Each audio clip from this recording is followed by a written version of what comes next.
대통령 별의 순간 대운 찾는 법 14번째 챕터.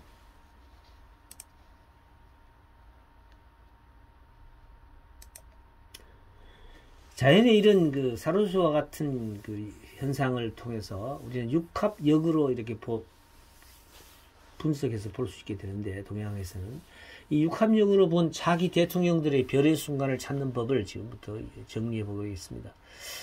허유와 소부의 이야기는 정치사에 굉장히 유명한 이야기로 알려져 있죠. 그 옛날 사람들이 정치에 대한 관점을 잘 대변해 주는 이야기죠. 이에 비한다면 지금 우리의 정치 현실과는 하늘과 땅만큼의 천양지차를 느끼게 하고도 남습니다. 인간이 그렇게 타락해 왔다는 거죠. 허유와 소부의 이야기입니다. 이 소를 먹이는 소부와 허유가 귀를 씻으러 상류로 올라가는 이야기를 정리하면, 이 허유와 소부의 이야기는 고대 중국의 전설적 인물입니다. 허유는. 그래서 요임금이 왕위를 물려주려고 하니 받지 않고 귀가 더러워졌다며 영천의 그 물에 귀를 씻고 기산에 들어가서 숨어 살았다고 전해지는 이야기입니다.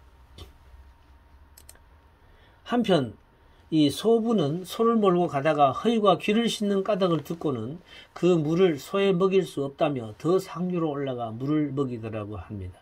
여기는 고사전에서 나오는 이야기입니다.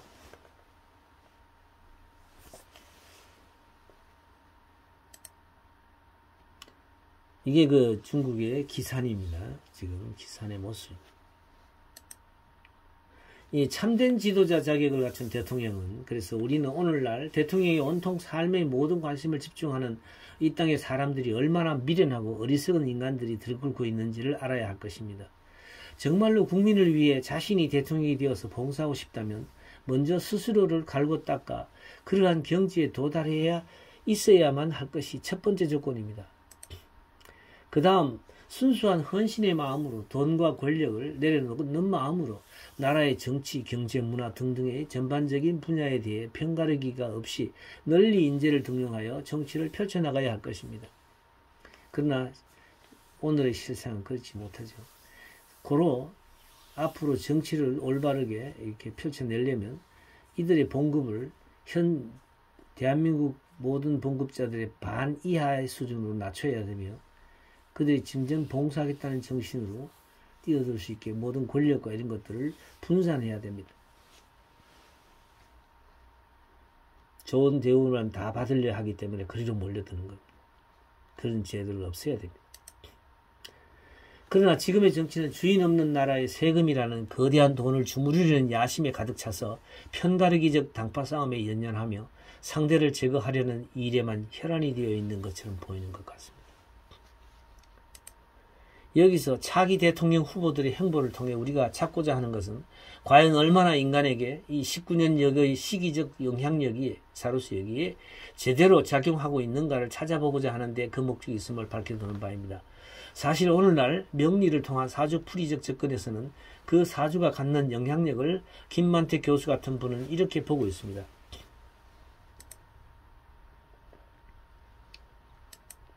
한국 사주명리연구의 현황과 과제라는 논문에서 한 개인의 인생 진로 영향 요인에 대해서 선천적으로 부모의 영향과 선택적 요인으로 나의 공부, 전공, 직업, 배우자의 영향과 불가항력적 요인으로 자식의 영향으로 보면서 사주명리의 운명 함수를 이렇게 제시하기도 했었습니다.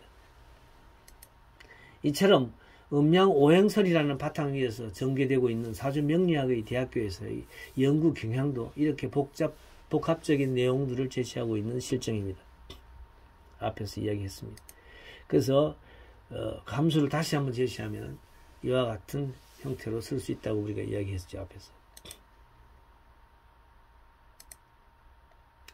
사실 명리학이나 주역은 3200년 전의 과거인들의 그 사유체계입니다.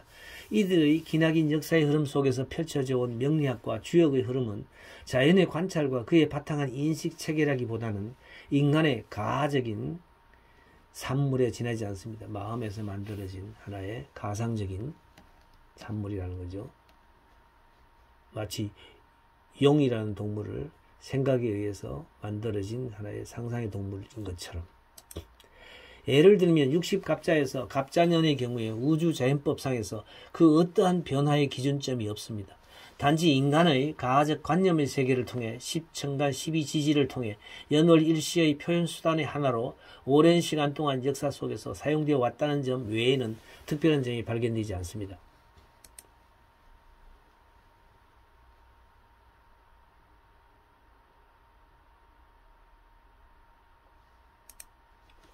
반면에 자연의 육합법을 이용한 19년역은 하루 한 달, 1년, 19년, 76년, 114년, 570년 등의 영리에서 철저하게 자연시간에 바탕하여 수목, 토화, 금기 6가지 육합의 흐름을 전개하며 찾아낸 하나의 영리체계라고 보시면 되겠습니다. 하여 필자는 본 책자에서 박경진의 진역경이나 신역경, 본사주경 등에서 언급되고 있는 영리법을 적용하여 대통령 관련의 별의 순간들을 찾아 확인해 보기로 했습니다. 그러나 이러한 측면에서 19년역에서도 한 개인의 별의 순간이 어찌 이 하나의 역의 시간적 흐름의 때에만 국한되어 영향력을 받는다고 볼 수 있겠습니까? 부차적인 영향력을 행사하는 요소에는 김만티 교수가 언급하고 있는 것 이상의 요인들이 작용하리라는 것은 두말할 필요가 없겠죠.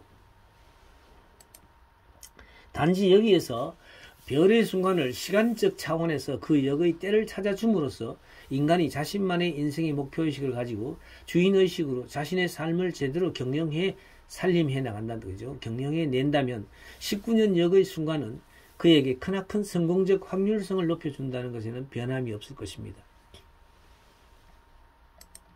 이에 대한 확정적 자료를 찾는 하나의 과정으로서 지금까지 차기 대통령 후보들의 19년역에서의 영향력을 추론하는 차원에서 조사 적용되었다는 사실을 알기 바랍니다.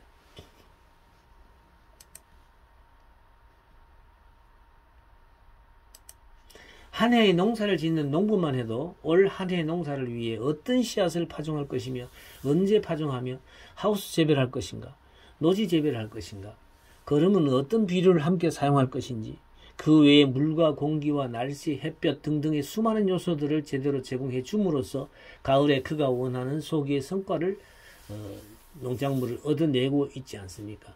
어찌 인간의 일을 하나의 사주명리적 차원에서 그 사람의 미래의 사건을 추론할 수 있다고 상상하는 것인지 이거는 참으로 어리석기가 짝이 없습니다. 여기서 지금 사로스역을 통해서 우리가 적용시키는 것은 시간을 찾는 작업일 뿐입니다. 그 사람의 자유의지에 의해서 펼쳐지는 그 외의 일들에 대해서는 여기서는 맞출 수가 없는 것입니다. 그래서 이거는 공적인 공업과 개인의 업보에 의해서 전개되는 그 자유에 대한 실천적 일로 생겨나는 어떤 사건을 맞추는 것은 지금 그 사주명리가 잘못 타락해버린 하나의 원인이기도 하죠. 본래 역은 이 때를 찾는 하나의 과학입니다. 그것이 자연에 바탕하지 않을 때 그것은 허구가 됩니다. 그래서 사로스역은 자연에 바탕해서 전개되기 때문에 이것을 갖고 우리는 그 사람들에게 적용했을 때 얼마나 그 영향을 받는가를 우리는 추론할 수 있다는 거죠. 퍼센테이지화 할 수 있다는 겁니다. 마찬가지로 19년역을 통해서도 그러한 준비와 노력을 함께 함으로써 성공적 확률성을 극대화한다는 사실을 증명해 보고자 하는 차원에서 다음 차기 대통령 후보들에게 19년역을 제공하여 분석한 것이라는 점을 참고해 주시기 바랍니다. 아래 거론되는 모든 후보들에 대한 자료들의 출처는 인터넷을 참고했습니다. 주로 네이버 지식백과 같은 것을 통해서 정리해 보았습니다.